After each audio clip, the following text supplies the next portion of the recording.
Hello बच्चों, let's see the question. Time of flight of a projectile on an upward inclined plane depends upon. Option A पे है angle of inclination of the plane, option B पे है angle of projection, option C पे है the value of acceleration due to gravity, क्या है of up. Okay, तो इस क्वेश्चन को सॉल्व करने के लिए पहले हम लोग को इंक्लाइंड प्लेन क्या होता है वो मालूम होना चाहिए. इंक्लाइंड प्लेन हम लोग बोलते हैं कि एक सरफेस के साथ अगर किसी एंगल पे कोई एक प्लेन है तो उसे हम लोग कहते हैं इंक्लाइन प्लेन. तो आई एज्यूम दैट यहाँ पे जो एंगल है वो थीटा है. ओके, तो पार्टिकल है तो यू वेलोसिटी के साथ थ्रो किया गया है, इस प्लेन के ऊपर थ्रो किया गया है. तो अगर इस यहाँ पे थ्रो किया गया है अल्फा एंगल के साथ. ओके, एज्यूम कर लेते हैं अल्फा एंगल के साथ थ्रो किया गया है. तो हम लोग को मालूम है कि जो पार्टिकल है प्रोजेक्टाइल मोशन बनाएगा ड्यू टू ग्रेविटी, और इस पॉइंट पे आके ड्रॉप करेगा. पॉइंट का नाम दे देते हैं ए पॉइंट.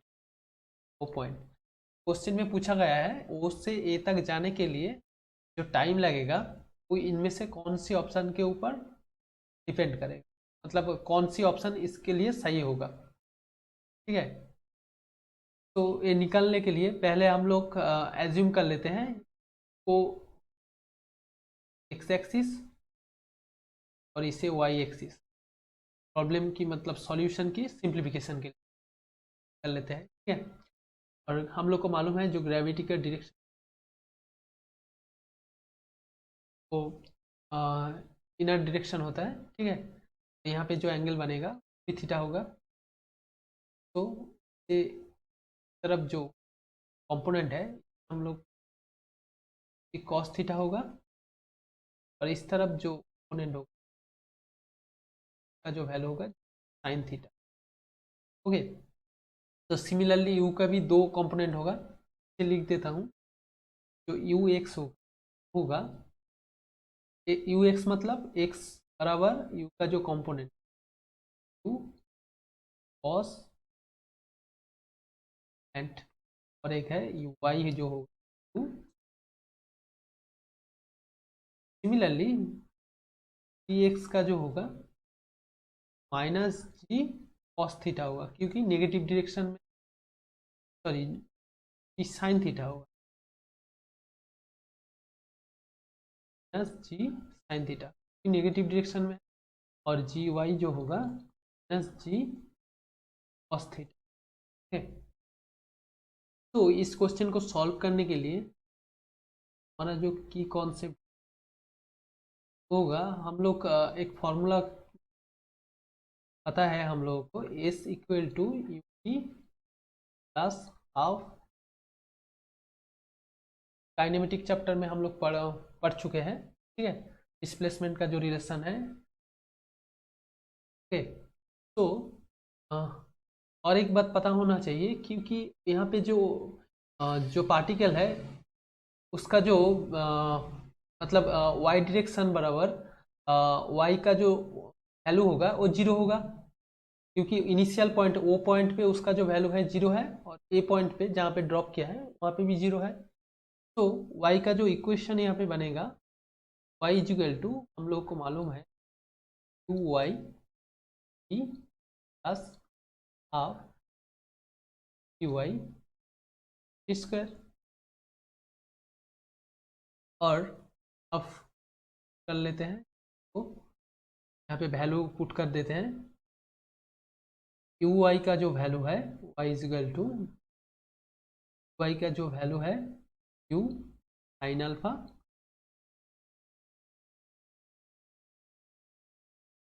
हाफ क्यू वाई का जो वैल्यू है E cos theta T square. Okay, तो हम लोग को मालूम है जो y का वैल्यू होगा वो जीरो होगा.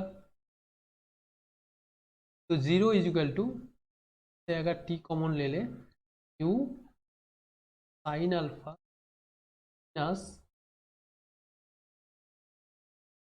cos theta by 2 two T रहेगा। ओके, तो t का जो वैल्यू होगा, एक होगा 0 और एक दूसरा होगा, तो 2 is equal to 2 u sine alpha divided by G cos theta. Okay, तो यहाँ से हम लोग को पता चल रहा है जो थीटा है वो होता है क्या, इंक्लिनेशन ऑफ प्लेन। ओके, तो पहले ऑप्शन भी सही है, पहले ऑप्शन सही है। Now check option B. Option B पे है एंगल ऑफ प्रोजेक्शन, तो एंगल ऑफ प्रोजेक्शन यहाँ पे है अल्फा, तो यहाँ पे टी पे अल्फा भी है। ओके, तो ये भी सही है। एंड ऑप्शन सी है the value of extension due to gravity, तब जी भी है, मतलब ऑल ऑफ एबव होगा, आंसर होगा वो ऑल ऑफ एबव होगा। और एक बात पता होना चाहिए कि टी का वैल्यू यहाँ पे दो निकला है, एक है जीरो और एक है सम ऑफ वैल्यू। तो जीरो मतलब ओ पॉइंट में जो पहले थ्रो करने से पहले जो टाइम है वो जीरो होगा, और वो ए पॉइंट तक पहुंचने के लिए जो टाइम लगेगा वो 2u sine alpha by G cos theta. ठीक है, तो हमारा ऑप्शन होगा, ऑप्शन सही ऑप्शन होगा option D. I hope you all are understand this solution. Thank you.